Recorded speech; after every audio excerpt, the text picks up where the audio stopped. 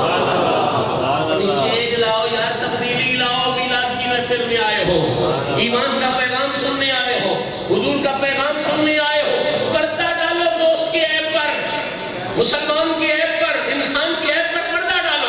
یہ کوئی دین نہیں ہے آپ کا، یہ کوئی احسان نہیں ہے کہ سمجھے بھی میں نے اس کے عیب پر پردہ ڈالا.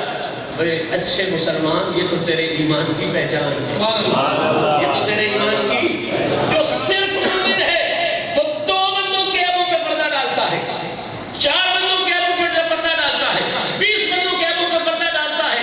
مہینہ معراج کا ہے. جملہ میں کہنے جا رہا ہوں، مجبوری ہے میری. مہینہ معراج مصطفیٰ کا ہے، اشرا میلاد مرتضیٰ کا ہے.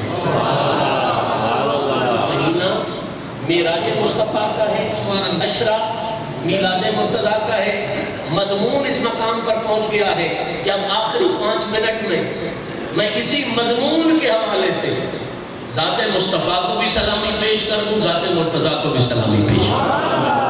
آٹومیٹکلی پہنچ گیا، میں نے سوچا نہیں تھا، لیکن اب آ گیا ہے تو ظاہری بات ہے اس نسبت کو سلامی پیش کرنی ہے اور مضمون سے ہٹ کے نہیں کرنی. ہے میری روایت ہی نہیں ہے، بات چل رہی ہے مومن پر پردہ ڈالنے کی.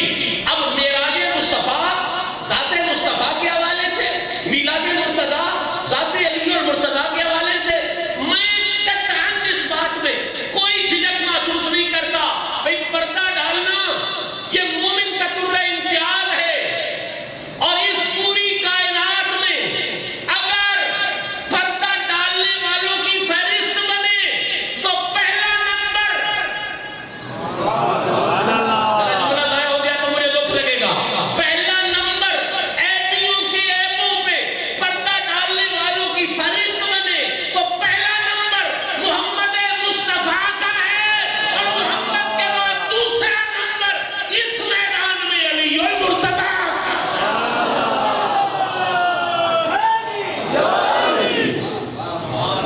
دلیل کے ساتھ بات کریں، کسی ملہ میں اختلاف ہو میرے ساتھ آگے بات کریں.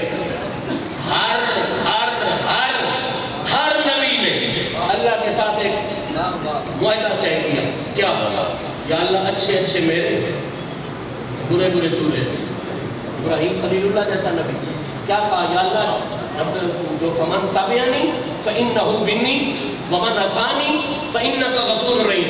یا اللہ یہ جو اچھے ہیں نا، یہ جو اچھے ہیں یہ تو گئے میرے، ومن عصانی اور یہ جو نافرمان ہے، یا اللہ فإنک تو جان اور تیرا کام جانے، تو جان اور تیرا. موسیٰ علیہ السلام جیسا کمال کا نبی، یا اللہ اچھے یہ تو میری محنت ہے. ومن عصانی جو نافرمان نکلے، یا اللہ تو غفور رحیم، تو جان، پردے ڈال، حساب لے، کتاب لے، جو مرضی کر. 1,24,000 نبی اسی وحدے پر رہے، اچھے میرے، بروں کی باری. یا اللہ تو جان، تیرا کام جانے، میں سچ کے جاؤں رسول اللہ کی پردہ پوشی. 1,24,000 نبی کہتے رہے یا اللہ اچھے نیک میرے، ایبی تیرے، تو جان، تیرا کام جانے، پردے ڈال یا حساب لے. جب میرے نبی کی باری آئی، میرے نبی نے اصول، ضابطے، قانون چینج کروا دیے. رب کی بارگاہ میں کہا یا اللہ سارے کہتے رہے اچھے میرے، ایبی تیرے، مانے کب نظام چینج کر دے، اچھے تو لے لے، ایبی مجھے دے دے.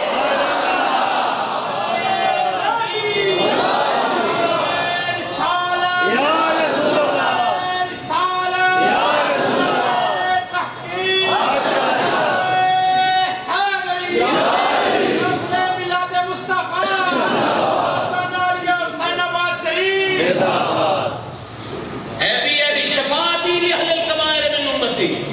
یا اللہ یہ گندے مجھے دے دے، یہ بھی مجھے دے دے. ماں نے اپنی شفاعت انہی کے لیے بچا کے رکھی ہے. اہل الکبائر من امتی. اعلیٰ حضرت نے اسی جملے کا ترجمہ کیا، حد کر گئے، فرماتے پیش حق مجدہ شفاعت کا کے گریں گے ہم اٹھاتے جائیں گے، اور وسعتیں دی ہیں خدا نے دامن محبوب کو، جرم کھلتے جائیں گے اور وہ چھپاتے جائیں گے اور وہ، تو سب سے بڑی عیب کی پردہ پوشی کرنے والی ہستی مخلوق میں حضور کی ہستی۔ اب کیوں گناہگار بار بار کہتے ہیں یا رسول اللہ بدرگاہ پناہ آبودام، ہم چکا ہے آج ہم کو ہے گناہ آبودام، کیوں کہتے ہیں گرچہ اسیاں بھی ادب اما نظر پر رحمتت آیا ہے لا تقنطوا پر خود گواہ آبودام، کیوں کہتے ہیں مجرم بلائے آئے ہیں جاؤ کہے، اور سرکار میں نہ لا ہے نہ حاجت اگر کی ہے تو کیوں اسیاں نے چنیاں نال نبھیتا ہر کوئی، سونا منیاں نال نبھیتا ہے تاں لجپال سدیندا ہے۔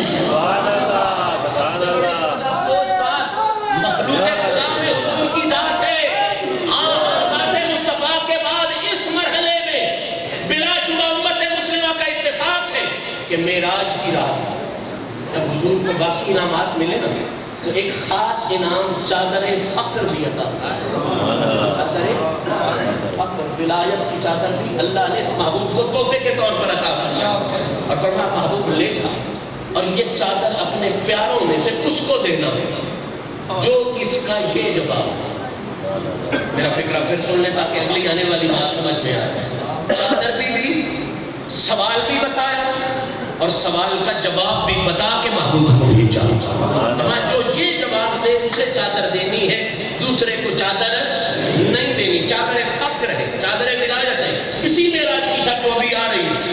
اب چادر لے کے حضور آگے، صبح سرکار نے اپنے پیاروں کو بلایا، وفاداروں کو بلایا، علم، امانت، صداقت کے امینوں، عظمت کے نقیبوں، نگہبانوں کو بلایا، صدیق اکبر پاک سے بے حد پیار حضور کا، میں صدیق مجھے خاص تحفہ ملا ہے چادر کا، اگر میں تجھے دوں تو تو اس چادر سے کیا کرے؟ صدیق کمال کا یار ہے میرے، کمال کا پیارا ہے میرے نبی کا، آنکھیں نم ہیں، عرض کی کریم اگر کرم فرمائیں تو میں اس چادر کے ساتھ جہان میں صداقت کو عام کر دوں۔ سبحان اللہ، اچھے پڑھے لکھے لوگ موجود ہیں، سچ عام ہو جائے تو کوئی کمی نہیں رہتی، پرابلم یہ ہے کہ جھوٹ عام ہے، اگر صداقت عام ہو جائے تو کوئی خرابی، بہت بڑا جواب تھا، حضور چادر مجھے دے میں جہان میں صداقت کو عام کر دوں گا۔ سرکار مسکرائے، تبسم فرمایا، کوئی اس سے اظہار نہیں فرمایا، فرمایا ٹھیک، پھر حضرت امیر عمر کو بلایا، حضرت امیر عمر سے پوچھا پیارے عمر اگر میں یہ چادر تجھے دے دوں تو تو کیا کرے گا؟ امیر عمر نے کمال کا جواب دیا، عرض کی ریمناز اگر کرم فرمائے مجھ پر یہ انعام ہو جائے تو میں نظام عدل قائم کروں، اچھی طرح جانتے عدل قائم ہو جائے تو مسئلے خود بخود ہی ختم ہو جاتے ہیں، مسئلے بنتے ہی نظام ظلم سے عدل سے بنتے ہیں۔ حضور نے تبسم فرمایا، مسکراہٹ فرمائی، لیکن بات آگے چلا دی، حضرت امیر عثمان کو بلایا، عثمان یہ چادر خاص ملی ہے مجھے معراج کی رات اور میں دینا چاہتا ہوں، اگر تجھے دوں تو تو کیا کرے گا؟ امیر عثمان نے کمال عرض کی صحیح مجھے دیں تو میں اس کے ساتھ سخاوت کو آؤں گا۔ پوچھئے سخاوت میں بہت بڑی نعمت ہے، حدیث پاک میں شہید بعد میں جنت میں جائے گا، سخی پہلے جنت میں جائے گا، اور کبھی مومن بخیل نہیں ہوتا، مومن کبھی بخیل بمد زاہد پہروبر بہشتی نباشت بہت میں خبر، سخاوت بہت بڑی صفت ہے، اللہ تعالیٰ سب کو توفیق عطا فرمائے۔ حضرت امیر عثمان نے کمال کا جواب دیا، سرکار مسکرائے، تبسم فرمایا، لیکن بات کو آگے چلا دیا۔ اب جناب مولا کائنات جناب علی المرتضیٰ کو بلایا اور بالکل وہی کوسٹ نہیں، بالکل وہی سوال کیا کہ علی اگر یہ چادر میں تجھے دوں تو تو اس چادر سے کیا کرے گا؟ اب جو ترہ امتیاز ہے ان صحابہ کا وہ آپ اچھی طرح جانتے ہو، صدیق اکبر کا صداقت ہے، امیر عمر کا عدل ہے، آقا عثمان کا حیا و سخاوت ہے، اور مولا علی کی بہادری ہے۔ مولا علی کی کیا ہے جرأت؟ لا فتح الا علی لا سیف الا شاہ مردان شیر جزدان قوت پروردگار اسد اللہ الغالب ہے نا، تو ترہ امتیاز جو پہچان ہوتی ہے، دیکھیں نا نظر بھائی ڈاکٹر بھی ہیں، ہومیوپیتھک ڈاکٹر ہے، سچ مچ میں ڈاکٹر ہے اور سرکاری ملازم بھی ہے، سارا کچھ ہے، لیکن ان کی پہچان جو ہے یہ نقابت ہے نا، وہ ساری چیزیں اپنی جگہ موجود، لیکن نقابت میں یہ اپنی مثال آپ ہیں، اس لیے کہ ان جیسا اس فیلڈ میں دوسرا کوئی نہیں ہے۔ تو اسی طرح صدیق کا صداقت میں مثال کوئی نہیں، عمر کی عدل میں مثال کوئی نہیں، عثمان کی سخاوت میں مثال، تو علی کی جرأت اور بہادری میں مثال